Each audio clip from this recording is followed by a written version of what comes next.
Hey everybody, and welcome back to Outrage Science Bites, the companion podcast to the Outrage Overload podcast. I'm David Beckmeyer, your host and Outrage Overlord. This is day 26 of the NaPodPoMo Challenge, the National Podcast Post Month. That's a challenge to produce a podcast episode every day for 30 days for the 30 days of November. So this episode, and maybe a few of these last ones to day 30, will maybe do some of this as well. But in this episode, I'm going to answer a question that was sent to me by a listener. And I guess you could say, why doesn't a listener just Google? Couldn't you just Google this thing? And that's true, but hopefully I'm going to give an answer that's more interesting than Google, and also more specific to the topic we talk about on the show, sort of outrage in society, outrage in politics, and tie it back to that, and tie it back to the topics we talk about on the show a little bit more than a Google search would. So back on day 3, I talked about the idea of how moral indignation or moral outrage can be a tool. So it's not always bad, but can be a tool to motivate and organize people into taking action.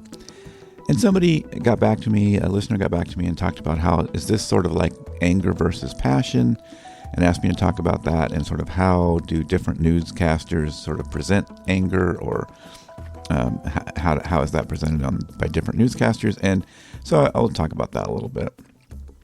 So, and I can see how some of these emotions, they all are kind of related and overlap a little bit. So moral outrage, anger, passion, they're all these intense emotions, and they can all be triggered by, perceived injustices and wrongdoing. So there's some overlap there. But they are distinct and have some unique characteristics. So I would say moral outrage is a response to these perceived, violations of moral standards or moral norms. And it's usually accompanied by feelings of disgust and contempt and desire to punish, this transgressor who has violated these norms. And as I noted on that day 3 episode, that it can be a powerful motivator for action, but it can also lead to prejudice, aggression, and violence if not sort of channeled, in a good way. And anger is generally thought of as more of a negative emotion. It's kind of characterized by feelings of hostility, resentment, and sort of a desire to retaliate. And it can also be triggered by a wide range of events, personal slights, frustration, personal threats.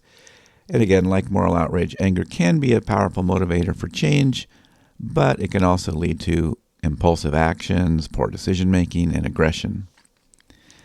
And passion is generally considered more of a positive emotion.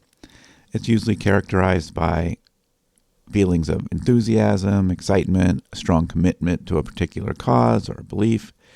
And again, it can be a powerful force for positive change, but it can also lead to fanaticism, intolerance, and resistance to opposing viewpoints if not tempered by reason and empathy. And you could say this Outrage Science Bites podcast and the Outrage Overload podcast are characterized by lots of passion. And the listener also brought up this idea of different styles from newscasters, one style to another, and how anger could be good, and more details about how anger could be good or even necessary. So I'll talk about those things a little bit. So the way that anger is expressed can, of course, vary a lot from, newscaster to another. And, some are sort of more subdued about it, and others are more confrontational or accusatory. And of course, it depends on the audience they're trying to reach and various other factors. And when it's expressed in a constructive way, we can draw anger can draw attention to important issues, challenge injustice, inspire action, all the good things we've talked about. A newscaster who expresses anger about a political scandal may be able to mobilize public opinion and pressure to change. Similarly, a newscaster who passionately advocates for a social cause may be able to inspire others to take action. And then, so when does it cross over and become a bad thing? Well, obviously, it can be used in a destructive or unproductive way. In some ways, that happens is through personal attacks, hyperbole and exaggeration, incitement to violence. So if newscasters are using anger to attack individuals or groups, they can create toxic and divisive environment. And when anger leads to exaggerated or misleading statements, it can undermine the credibility of the newscaster and the news organization. And of course, when it goes all the way to inciting violence or hatred, it can have dangerous consequences, and we've seen that. Let's look at a couple of examples. Here's two newscasters talking about the same subject, free speech on college campuses. First, here's Fareed Zakaria. In recent years, the pressure on universities to take political positions has grown. A turning point might have been the murder of George Floyd. When many institutions decided to demonstrate their sensitivity and issue statements. Once they took a stand on one political issue, it is perfectly understandable that they have been also asked to condemn Hamas's attack last month. But where will it end? A Pandora's box has been opened. With every major political event, university administrators will have to decide whether to condemn or support it. Will they find some standard by which they can explain why they denounced one terrorist attack or human rights abuse, but not another? I'm not sure what it signifies that many of us find the embrace of free speech outlined in the Calvin Report to be too cold in its neutrality.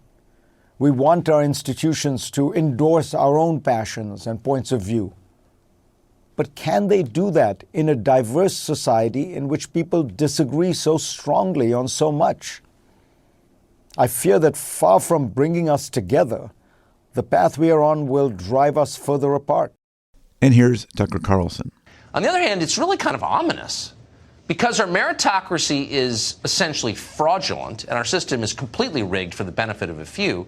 A lot of these shallow, neurotic narcissists that we're making fun of tonight will in the end wind up running this country. Those people writhing on the floor about how they're so threatened, they're going to be in charge.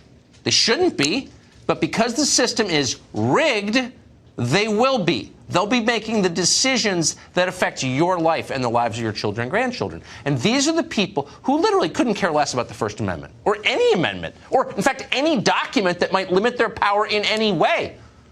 They consider themselves gods, and they'd like you to shut up and obey, and they'll use force if they have to. So what kind of place will America be when those people take over? If I was asked to show an example of a more left-leaning newscaster using a similar style to what we heard from Tucker Carlson, it's a little tougher to find because that style doesn't play as well with those audiences.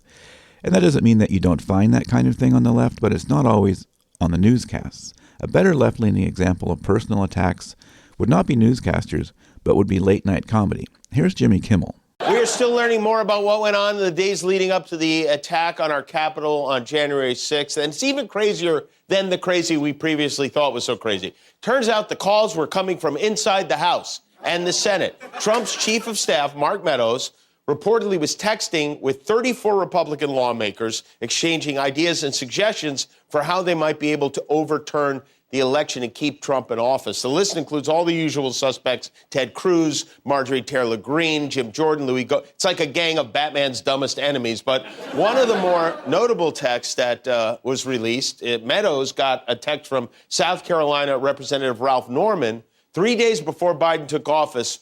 Norman texted, Mark, in seeing what happened so quickly and reading about Dominion lawsuits attempting to stop any meaningful investigation, we're at a point of no return in saving our republic. Our last hope is invoking martial law. Please urge the president to do so.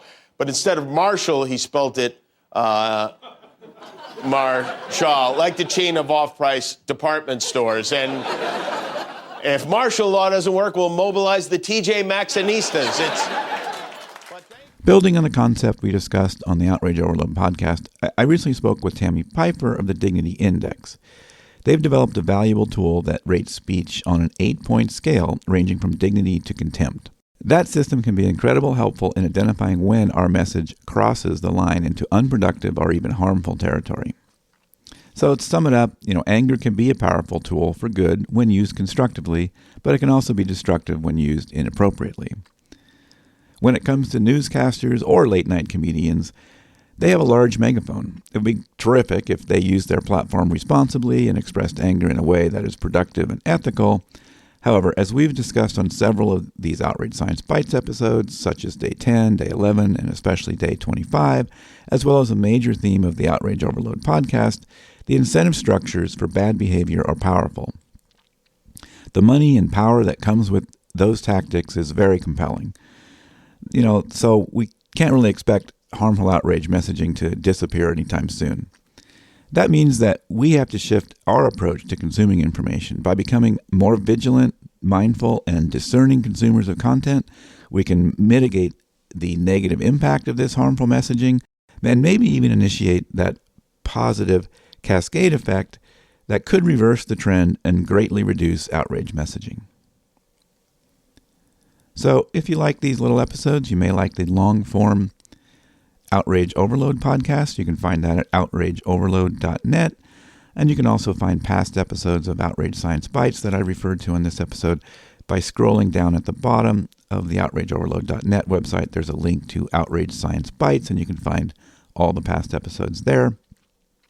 And just like this listener, if you have a question about something we've talked about or anything related to these subjects, feel free to shoot us a note at outrageoverload@gmail.com, and we'll check that out and maybe work it into one of these Outrage Science Bites episodes. Thanks for listening, and watch for another episode tomorrow.